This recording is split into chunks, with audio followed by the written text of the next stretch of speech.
Si usted me acompaña, hoy quiero comenzar a compartirles una serie que hemos estado compartiendo en la provincia de Tucumán, en el norte argentino, a la que hemos llamado De esclavos a cuerpo, la unidad que nace en el desierto. Esta palabra el Señor nos la dio mientras estábamos trabajando y mientras oraba el Señor en esas mañanas que nos levantábamos tempranito en la madrugada. Una madrugada el Señor me levantó y le pedí al Señor que me diera una palabra para Tucumán. Y recibí esta palabra y entiendo que debo compartirla aquí también. No hay comidas recalentadas, hay un pan vivo que siempre está fresco. Mi intención no es repetir palabras, sino ser obediente al Señor. Y mientras recibí esta palabra, yo podía ver en el Señor cómo el recorrido de Israel se vuelve un espejo para transformarnos al cuerpo de Cristo, para transformarnos a la unidad. Ustedes saben que Israel hizo un éxodo, un recorrido de Egipto hasta Canaán, pero no fue solamente un desplazamiento geográfico, fue un proceso espiritual, porque Israel no atravesó el desierto, Israel atravesó 12 desiertos. Cuando nosotros lo hablamos de manera rápida y con poca lectura del Antiguo Testamento, llegamos a creer que Israel cruzó un desierto y ya, que Egipto estaba en una punta, en el medio había un desierto y del otro lado estaba Canaán, pero no. Números capítulo 33, el libro de Éxodo, nos muestra que Israel atravesó 12 desiertos que Dios mandó a registrar como 12 jornadas. Puede decir conmigo 12 jornadas. Para nosotros son 12 etapas. 12 etapas donde Dios fue despojando la mentalidad de esclavos y les fue dando lo que habían perdido, una identidad de nación. Lo fue uniendo como una nación.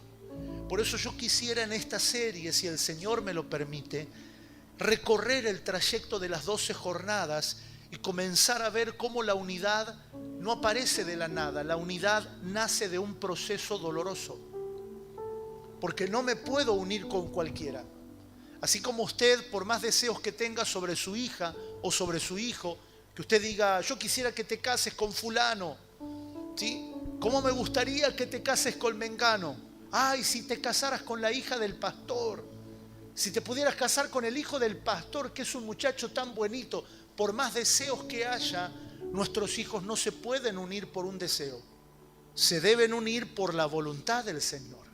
De la misma manera, la unidad corporativa de la iglesia no puede ser por un deseo. Ay, como en este bimestre estamos en la unidad corporativa, vamos a unirnos todos. No, habrá personas con las que no nos podremos unir.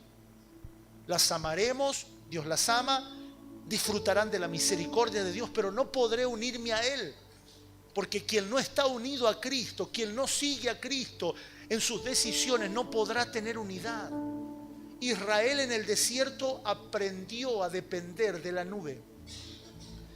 Israel en el desierto aprendió a depender del maná, de la voz de Dios. Y nosotros para unirnos debemos aprender a depender de su Espíritu, de su palabra, del propósito que Dios nos va revelando. Por eso es que la iglesia hoy tiene un llamado: salir de lo individual a la unidad, salir del individualismo a lo corporativo, porque solo la unidad puede manifestar plenitud de Cristo. Entonces, en estas 12 jornadas que Moisés registró, cada jornada tiene un tramo pedagógico. Diga conmigo, cada jornada es una pedagogía. En cada jornada Dios instruyó, circuncidó, modeló a Israel. ¿Y qué le enseñó? Entre muchas cosas, a depender de Él, a dejar atrás la mentalidad de esclavo y aprender a vivir como una nación que nace de Dios, como un cuerpo. Yo quiero en esta noche, y percibo que esta palabra será altamente profética sobre tu vida y sobre mi vida, que puedas reconocer la jornada de Dios en la que estás y lo que Dios está formando. Por eso es que cuando podemos ver a Israel, no debemos ver un camino geográfico de Egipto a Canaán, no, debemos ver un tránsito espiritual. Nosotros podríamos estudiar historia y geografía bíblica y ver el tramo. Yo me recuerdo, siempre que he tenido Biblia en mi época de papel, observar detenidamente los mapas en la última hoja. Todas las Biblias traen mapas en la última hoja. Y no es que les sobró hoja en blanco y quisieron poner mapa, sino que esto es parte de la lógica. Nosotros conocemos el mapa de Argentina y las Islas Malvinas, que la venimos reclamando desde hace décadas. Pero aquí hay un mapa donde podemos ver la tierra de Canaán, la tierra que Israel conquistó, que el Señor le dio. Ahora, podríamos nosotros estudiar geografía y poder ver por dónde fue Israel, pero se nos tiene que revelar el tránsito espiritual. Cómo ellos transitaron espiritualmente, cómo cada jornada fue una escuela, una lección de dependencia de la gracia, una lección de obediencia, porque nosotros como cuerpo de Cristo somos conducidos de la misma manera. Dios nos va conduciendo en nuestras propias jornadas. Hay jornadas que te confrontan, hay jornadas que te alivian, hay jornadas que te forman, y lo que Dios busca no es solo que llegues a la tierra prometida, porque ya estás en Cristo. Lo que Dios está buscando es que llegues como uno en Cristo, que llegues unido a Cristo. Por eso es que vamos a ver que en las 12 jornadas cada desierto tuvo un nombre. Y los nombres en la Escritura no son inocentes, porque los nombres reflejan la formación, el carácter, el propósito, cómo Dios comienza a unir. Usted va a ver que Sucot es diferente a Etam. Etam es diferente a Refidín. Llegar a Sinaí es muy diferente que cuando llegaron a Mara. 12 jornadas, 12 etapas, 12 escuelas de unidad y de madurez. Sucot, Etam, Pinavirot, Mará, Elín, Mar Rojo, desierto de Sin, Dofca, Aluz, Refidín, Sinaí y Kibrot Hataba. Pero no nos compliquemos con eso, vamos a la primera jornada, porque si no podemos llegar a las 12, que hoy no vamos a llegar, pero si el Señor no permite que lleguemos a las 12, ya hemos prometido el material bibliográfico para entregárselo en mano. Vamos a la primera jornada, Sucot. Si puede escribir, escriba esto. Sucot es que pasamos de la muerte a la unidad en la vida. El primer desierto, la primera jornada de Israel, tuvo por nombre Sucot. Sucot es una tierra de transición. Sucot es una tierra de circuncisión. La primera parada fue Sucot porque ese nombre, el nombre Sucot, significa tiendas o enramada. Dígalo conmigo para dar tiempo a los que escriben. Sucot significa tiendas o enramadas. Ahora, es importante ver a Sucot desde la geografía. ¿Por qué? Recuerden esto. Recuerden que Israel, cuando Dios libera a Israel, la saca de la tierra de Gosén. Hagamos un poquito de historia. A ver, la historia de Israel en Gosén comienza con José. ¿Se acuerdan el muchachito José? Que fue vendido por sus hermanos y que lo compraron unos esclavistas y que fueron a Egipto, y en Egipto lo compró Potifar. Lo hizo trabajar en la casa, terminó en la cárcel y luego fue llevado a la corte del faraón. Y José fue mano derecha de faraón porque le reveló un sueño. Faraón sueña que había 7 vacas gordas y 7 vacas flacas, y las 7 vacas gordas se comían a las flacas, o las 7 vacas flacas se comían a las gordas luego. Y todo esto José se le revela que era un plan de administración de lo que venía. Es muy sencillo lo que recibió José, pero resolvió el problema de hambruna de una nación. José dijo: las 7 vacas gordas son 7 años de prosperidad y las 7 vacas flacas son 7 años de hambruna, pero tanta hambruna que se van a comer a las vacas gordas. No se va a recordar la prosperidad de Egipto. Y José dijo esto: en el tiempo de vacas gordas ahorremos y y en el tiempo de vacas flacas administremos. Y esto resolvió la extinción de la nación de Egipto. Entonces, ¿se recuerdan lo que pasó? Cuando él prospera, los hermanos de él vienen, él se descubre, los hermanos descubren que no murió, sino que vivió, y hace traer a su papá Jacob, porque José era hijo de Jacob. Y lo hace traer, y dice la Biblia que lo hace habitar en el mejor lugar de Egipto. ¿Cuál era ese lugar? Gosén. Gosén era la tierra fértil, Gosén era, bueno, no voy a dar nombres porque no quiero individualizar, pero era el mejor lugar de Egipto. La tierra más fértil era Gosén. Ahora, la palabra de Dios dice en Éxodo capítulo 1 que murió el faraón que amaba a José y se levantó un faraón que no conocía a José. Y ese faraón dijo: ¿quiénes son estos que están acá en la tierra más próspera de mi nación? Y dijeron: son los familiares de José, 70 eran. Y cuando se multiplicaron se hicieron más. Faraón dijo: los voy a esclavizar. No me gusta la cara. Los voy a esclavizar. Y esto duró 400 años. 400 años de esclavitud, donde Israel lo único que tenía era el pacto de Dios con el padre Abraham. Era lo único que tenía. Y el Señor los liberó. Pero esto no fue sorpresa. Yo se lo cuento como si fuera algo que ocurrió del destino. Pero Génesis 15:13, si Multimedia me va siguiendo el ritmo, Génesis 15:13, Dios le advirtió a Abraham que su descendencia iba a pasar 400 años esclava, pero que Dios luego de 400 años la iba a juzgar y la iba a liberar. Y aquí es donde comienza la historia. Se levanta Moisés, que liberta al pueblo de Israel.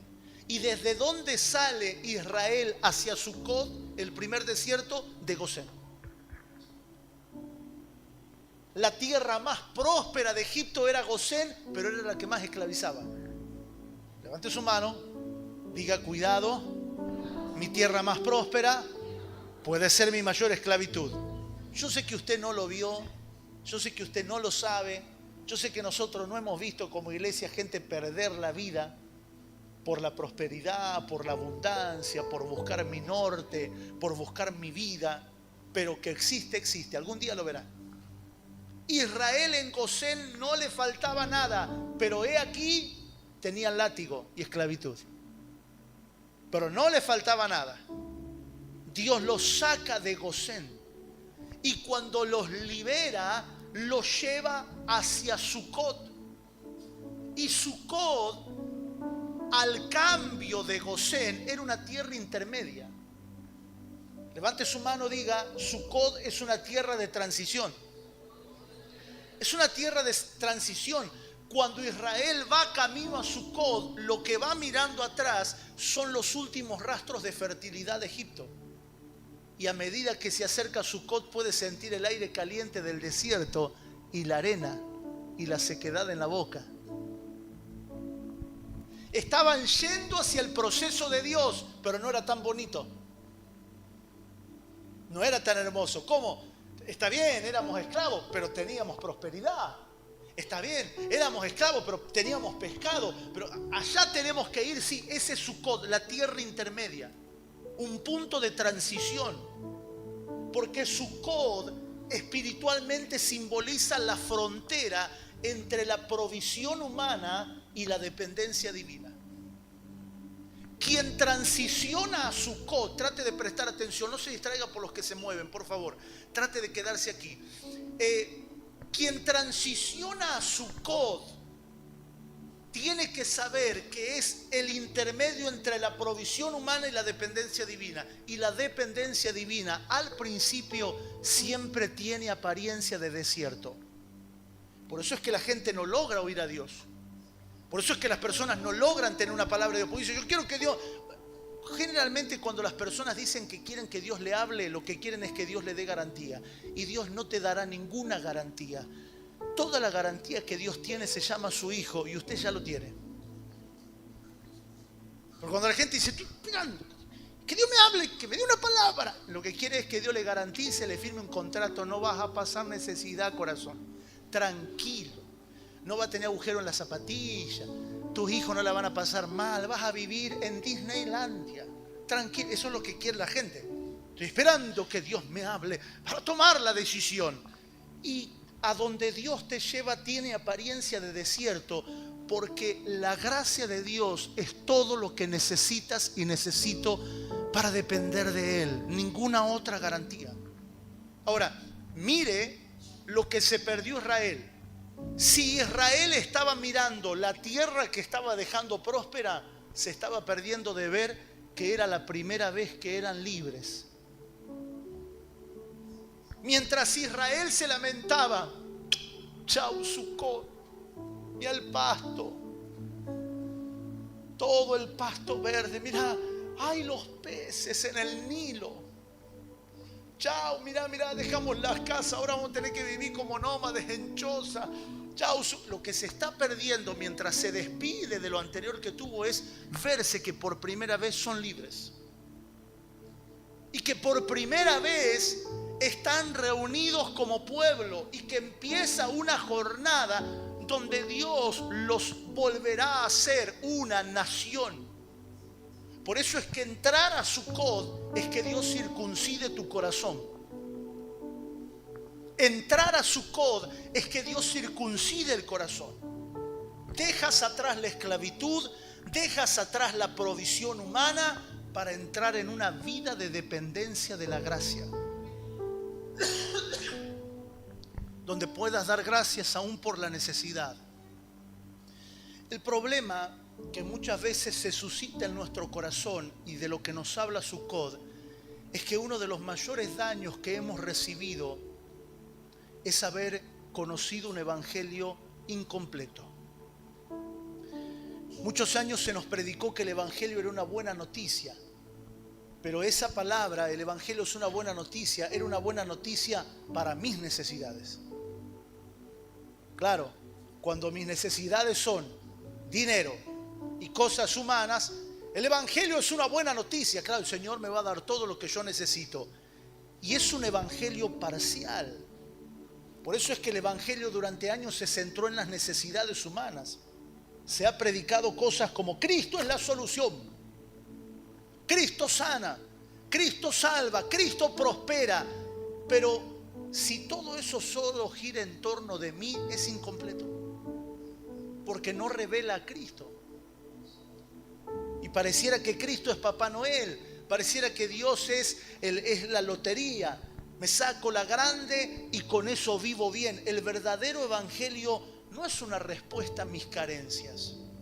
El verdadero evangelio es la presencia de un Señor a quien obedezco y le entrego mi vida. Y estas son las predicaciones que no juntan gente, no llenan estadio, no destraban amenes, ni tampoco dan aplausos. ¿Por qué? Porque durante muchos años se nos ministró el evangelio incompleto. El Señor lo hará. Y se ha manchado el nombre del Señor porque se ha hecho de deseos personales, palabras proféticas. Nosotros hemos tenido mucho cuidado los últimos años cuando hemos ido a orar por personas enfermas. Nos ha tocado acompañar gentes en procesos de cáncer, de dificultades financieras, de problemas de todo tipo, y hemos tenido mucho cuidado de orar y de pedir que la voluntad de Dios sea hecha. Te ruego que no interrumpas el proceso de Dios sobre una vida volviéndote proveedor de esa persona. No interrumpas el proceso de Dios sobre una vida, porque a veces hemos querido ser más buenos de lo que Dios es. No, yo te voy a ayudar, yo te voy a sacar. Y si Dios te ha dado el testimonio, hazlo. Pero si Dios no te lo dijo, permite que Dios trabaje sobre la persona que depende siempre de lo humano. Porque el mayor milagro ya lo recibimos, la vida eterna. Quien nace de nuevo sabe que la mejor noticia no es que Dios supla mis carencias. La mejor noticia es que he nacido de nuevo en el Espíritu y que Él es mi Señor. Puede faltarnos todo, mientras no nos falte un Señor, todo se recupera, todo vuelve, todo se logra. El problema de esta generación no es que le falta dinero, no es que le falta comodidad, le falta responder a un Señor. Le falta rendir cuentas a un Señor.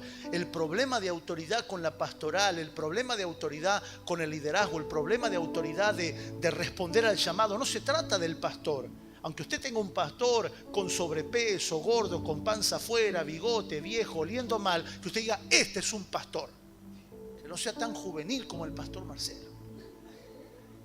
Hacía perfume, peinado raro. No sé qué le hace la hermana ahí. Aunque usted lo tenga, el problema no es el pastor ni la persona, es mi problema con la autoridad de que no se me reveló Jesucristo como Señor. El temor que tenemos como casa de no tomar una decisión sin consultar a quién es nuestro Señor.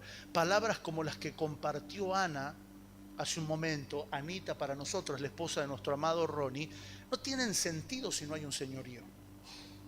Creer que el diezmo es el 10% de un sueldo, creer que el diezmo es el 10% de algo que yo puedo poner y no nos damos a nosotros mismos. Darnos a nosotros mismos. Hablábamos con nuestros hijos hoy al mediodía sobre el diezmo del tiempo. ¿Cuánto de nuestras 24 horas le damos al Señor? Si vamos a hablar de diezmo en todos los aspectos, hablemos de nuestro tiempo. ¿Cómo no nos cuesta estar 2 horas frente a una serie de Netflix? Pero cuando tenemos que oír la palabra, se hace tarde. Es larga la reunión. Como si hubiera una urgencia médica de nuestros hijos, no hay nada y salimos y hacemos todo, pero cuando tenemos que ir a la reunión, estoy cansado. Trabajé todo el día, yo me canso, me duele la columna.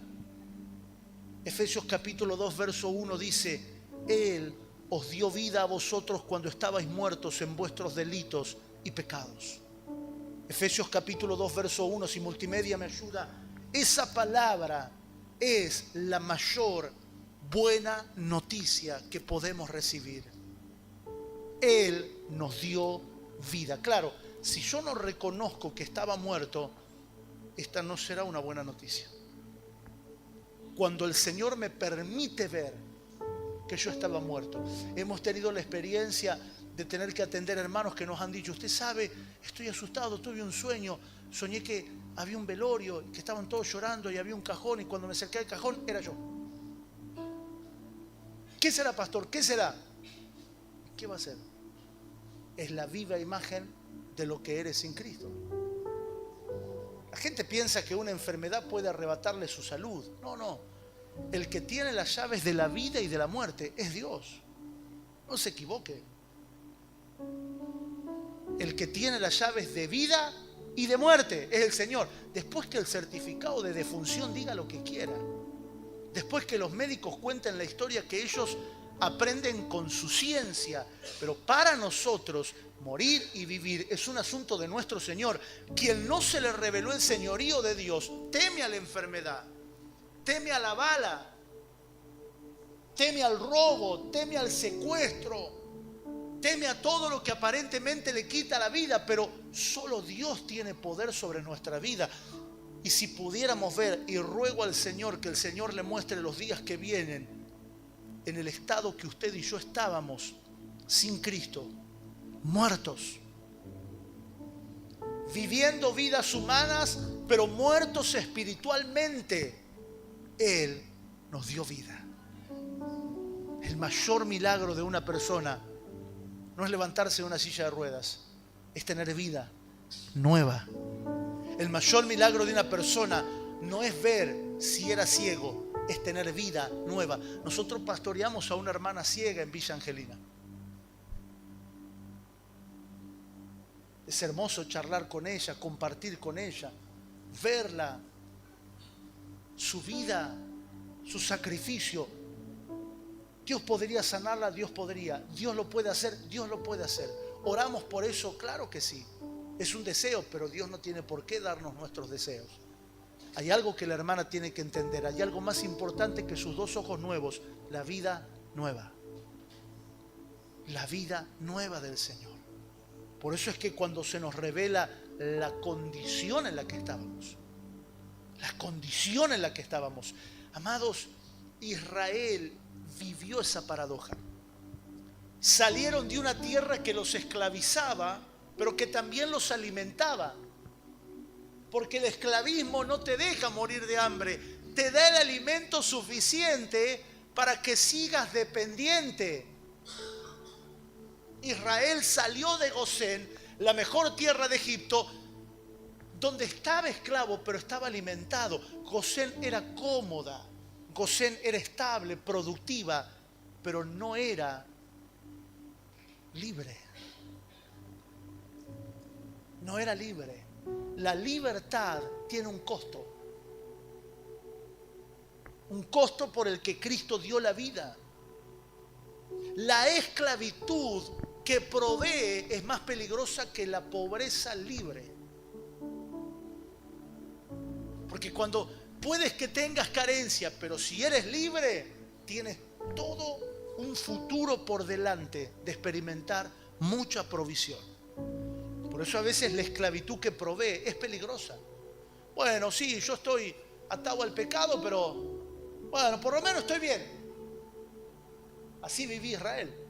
Sí, yo sé que estoy mal, pero bueno, por lo menos nos conformamos. Pero a veces puede haber carencias, pero si somos libres y si estamos en proceso de unidad, estamos en el propósito de Dios. Sucot era un lugar donde Dios comenzó a circuncidar el corazón de Israel, donde Dios comenzó a separarlos de Egipto. Porque hay una separación que Dios hace físicamente, pero también en el alma y en el corazón. Dios tiene que operar. Dios puede sacarte físicamente de un lugar, pero hasta que Dios no circuncide nuestro corazón, hasta que no le permitamos hacer la incisión en el corazón, ese lugar sigue en nuestro interior.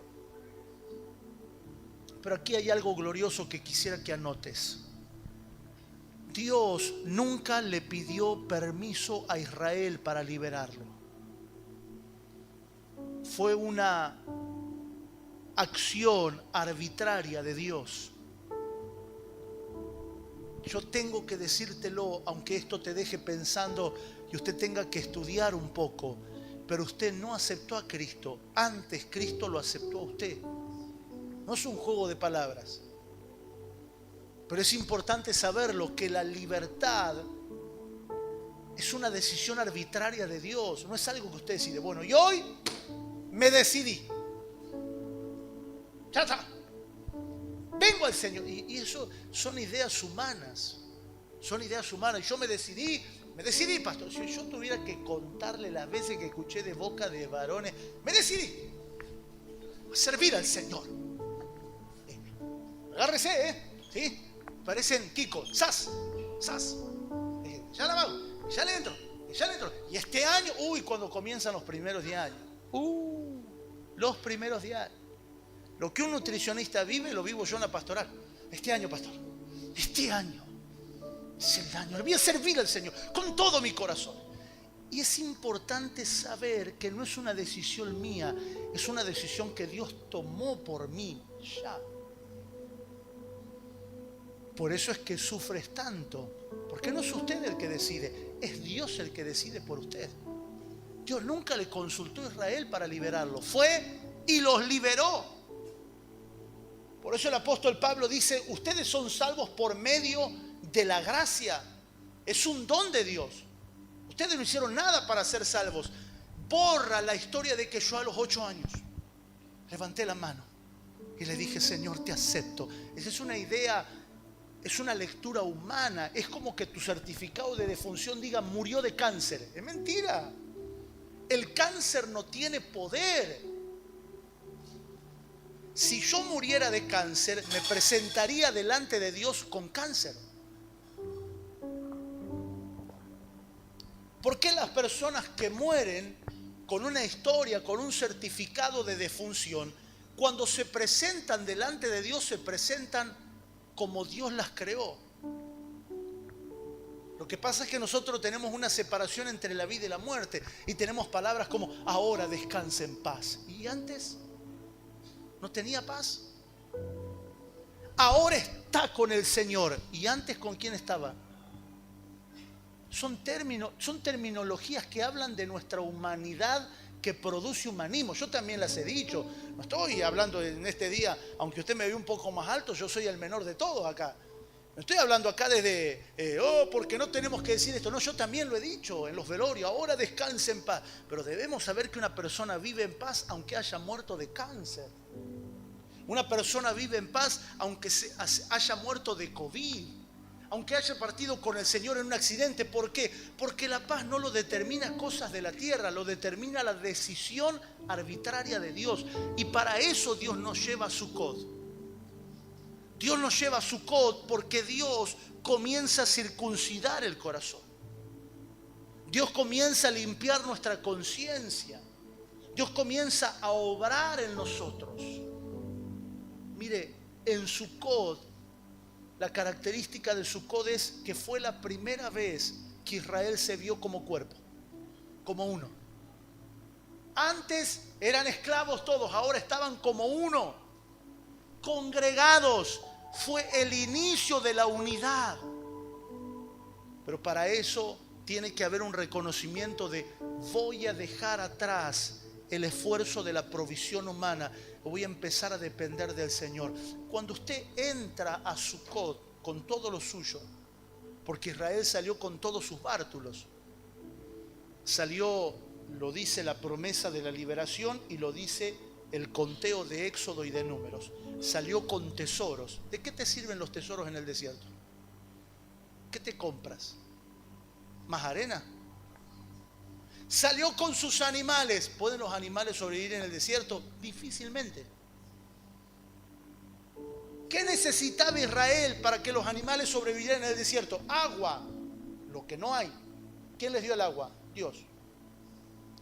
¿Qué necesitaba Israel para no morir en el desierto? Sombra. ¿Qué les dio Dios? Nube y sombra. En Sucot, el primero de los 12 desiertos, la enseñanza es: dependes para todo de Dios. Dependes para todo de Dios, y allí comienza la verdadera salida de la muerte a la vida. De la muerte a la vida.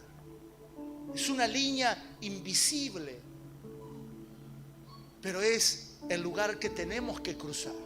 Levante su mano, diga: es una frontera. Claro, porque la voz profética falsa, ¿qué te dice? Dios quiere que te quedes en la tierra de tu prosperidad. Me recuerdo cuando fui a Tucumán, alguien me dio una palabra profética y me dijo: ahora vas a cosechar todo lo que sembraste. Yo me fui de Tucumán dejando todo y llevándome todo. ¿Qué era todo lo que tenía en Tucumán? Mi esposa y mis 2 hijos. Ezequiel recién nacido, Samuel ya un poquito más grandecito. Pero esos son deseos humanos vueltos palabras proféticas. Viene el tiempo de tu bendición. ¿Qué significa bendición para ti? ¿Qué significa bendición para ti? Yo quisiera que usted pueda charlar con nuestros hermanos de Cuba, que tienen un pollo en una familia de 7 para comer en una semana, porque eso es lo que permite el gobierno. Que tienen controlados los alimentos para sobrevivir. Son deseos que hacemos palabras proféticas. La voz del Espíritu dice otra cosa: de aquí en adelante vas a depender solo de mí. ¿Cómo es depender del Señor? Vaya al libro de Números, vaya al libro de Éxodo y lea las jornadas de Israel. Depender de Dios es depender de su gracia, y la gracia siempre incomoda al alma. La gracia siempre incomoda al alma. ¿Por qué? Porque la gracia te deja sin control. El hombre humano tiene el control de todo, pero la gracia te deja sin control. La gracia te dice: depende de mí. El hombre humano quiere creer que entre más se esfuerza, más controla sus destinos, pero el Señor Jesús enseñó que no es así. El que cree hallar su vida, la perderá. Pero el que pierde su vida por causa de mí, la hallará. La hallará. Levante su mano, diga: dependencia de la gracia. El peor estado del alma no es tener necesidades económicas. es que sea autosuficiente. Ese es el peor estado del alma, cuando se sabe autosuficiente. ¿Por qué a veces Dios permite etapas como el pánico, la ansiedad, pequeños estragos en la salud? Oh, me agarró un dolor en el pecho, el doctor me dijo que tengo arritmia. ¿Por qué esas cosas comienzan a ocurrir? Se desestabiliza la salud sin ninguna razón aparente. Porque son tratos donde el Señor permite que veamos que la gran ganancia que tenemos es la dependencia de su gracia. Vivir de rodillas, humillados, dependiente de Él. Y ese es el camino de la madurez. Ese es el camino de la madurez. Diga conmigo, es el camino de la madurez. El camino donde Dios te lleva a madurar. Eso es Sukkot, el punto de la enseñanza de la gracia. Donde Israel se preguntaba, ¿pero qué acaso Dios no se da cuenta que yendo al desierto con mis cabritos se me van a morir? Sí, se dio cuenta y justamente eso quiere. La murmuración de Israel no era por ellos, porque ellos tenían todo lo necesario. La Biblia dice que los calzados no se gastaban, dice que la ropa crecía con ellos, ninguno se enfermó, tenían todo. El problema de la murmuración de Israel era que perdían lo suyo. Se me murieron, me levanté hoy a la mañana, porque en el desierto las temperaturas pueden llegar a bajar hasta 15 grados bajo cero. Y estoy siendo mesurado. Entonces me levanté a la mañana y estaban muertos 3 animales. Y ahí empezaba la murmuración. Que al fin y al cabo, yo en Gosén era dueño de un montón de ganado, está bien, nos esclavizaban, trabajábamos para el faraón, pero y al fin y al cabo se me están muriendo los animales. El problema de Israel era que no lograba tener una dependencia absoluta de Dios. El alma se resistía a depender de la gracia del Señor. Por eso Sukkot es necesario, porque Sukkot es la primera incisión. En Sukkot es el primer sangrado, cuando Dios abre con el bisturí y aparece el primer sangrado para poder operar el quíster, para poder quitar el tumor, para poder sacar eso que no es parte de su voluntad. El apóstol Pablo le llama el primer Adán. El primer Adán que vive en nosotros, o que vivió, que ya por la nueva naturaleza fue desalojado. Por eso hay una palabra en Romanos 6, donde el apóstol Pablo dice, hagan morir lo terrenal. Y ruego al Señor para que todos los que están escuchando esta palabra la escuchen con la madurez que se precisa. Con la madurez que se precisa. Esta palabra no debería ser tomada a la ligera, sino considerada seriamente. Cuando el Señor nos pone en una esquina de nuestra vida y tenemos que tomar decisiones claves, responsablemente, Señor, ¿qué quieres que haga? No, dejo todo porque el Señor dice, la palabra me habló. No, Señor, ¿qué quieres que haga? No hay mayor ganancia que oír la voz de Dios. No hay mayor ganancia que oír la voz del Señor. Las propuestas siempre sobrarán. Los caminos siempre estarán abiertos para todas las direcciones. Pero la mayor ganancia, lo que te va a hacer rico, lo que me va a hacer rico es, el Señor dijo esto. Esa es la riqueza. ¿Quieres ser rico en el Señor? Tenga la sabiduría de saber qué dice Dios. Esa es la riqueza más grande que un hombre o una familia o una mujer de Dios puede tener. Dios me habló esto. ¡Qué gozo! Y eso no se recibe por estar expuesto a una predicación. A veces sí, pero a veces te demandará tiempo de oración. Si Dios te despierta esta madrugada a orar, levántate con gozo, sabiendo que las 2 horas de sueño que tengas van a equivaler a 8 o a 7, pero que vas a tener una gran ganancia.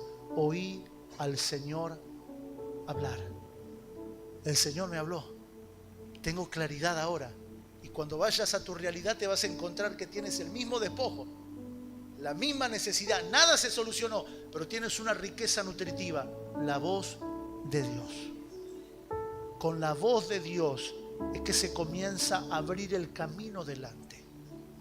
Logra esa riqueza indescriptible, la voz de Dios. Que Dios hable a tu vida. Ese es Sucot. Sucot es la tierra de la transición. Huele a desierto, tiene calor de desierto y tiene arena de desierto.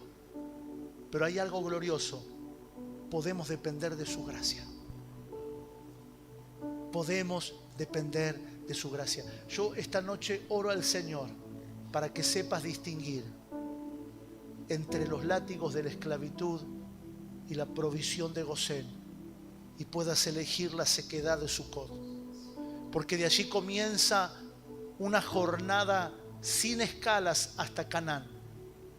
Sin escalas hasta Canaán, donde Dios circuncida, trabaja y dependemos de su gracia. Por favor, inclina tu cabeza un momento. Inclina tu cabeza un momento, no te distraigas, que nadie se mueva, por favor. Gracias, Señor. Háblanos, Señor.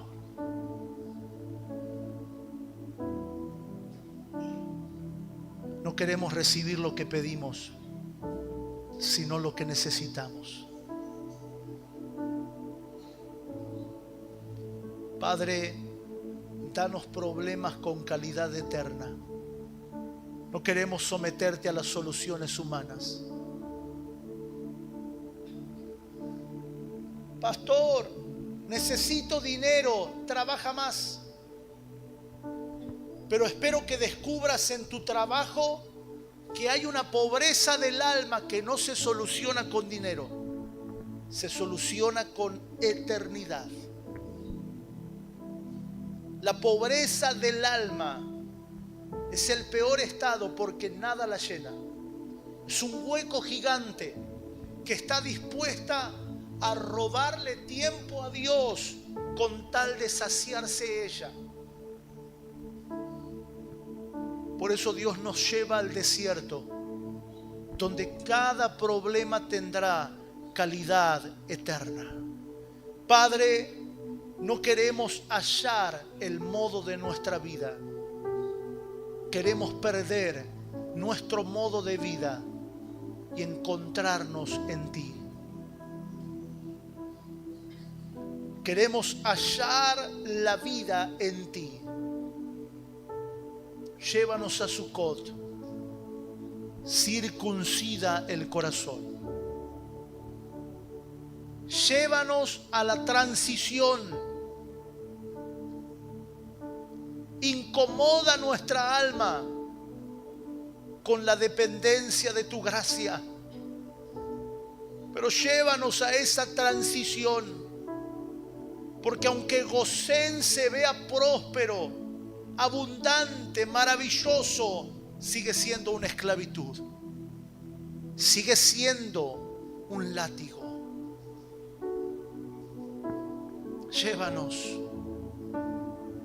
Llévanos a la dependencia completa de ti. Queremos vivir rendidos a ti.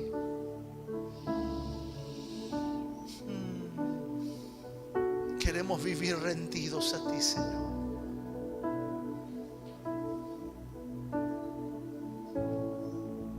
Háblanos. Háblanos. Háblanos.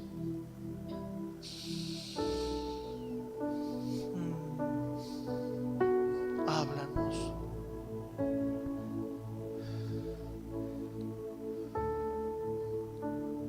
Háblanos. Háblanos.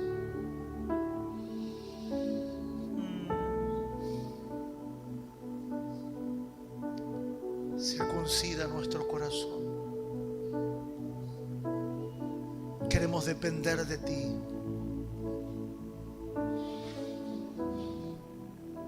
Queremos depender de ti, Señor.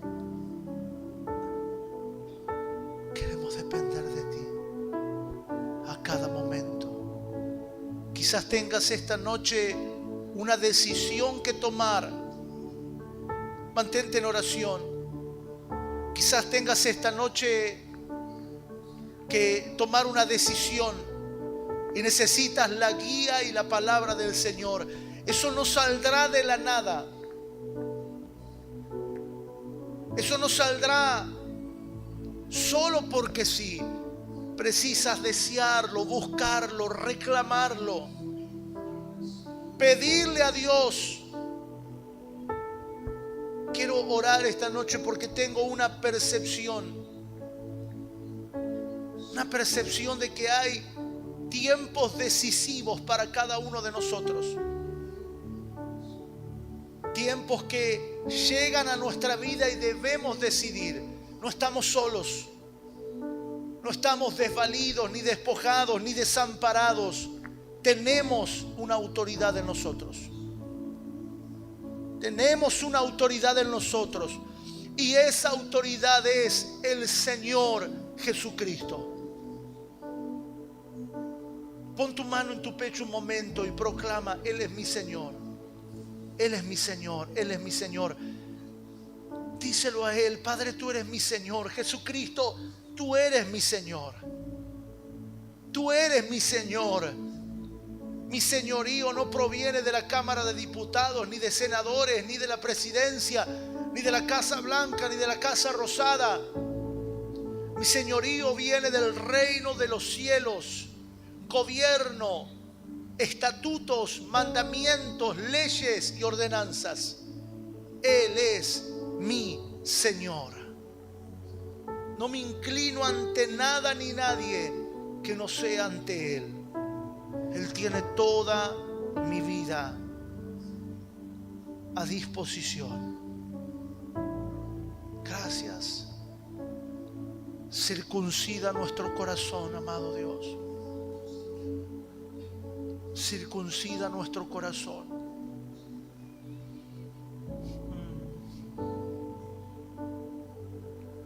Levanta en medio de tu iglesia una generación que ame tu palabra, que dé su vida por tu palabra. Levanta una generación que responda a tu proceso, que no ande en búsqueda de los sucesos, de las apariciones, de las manifestaciones, de lo que los ojos ven, sino que pueda pasar por el proceso y depender de ti a cada segundo. A cada segundo, a cada segundo, dando su vida por tu palabra, viviendo tu palabra, amando tu palabra, caminando en tu palabra, todo el tiempo.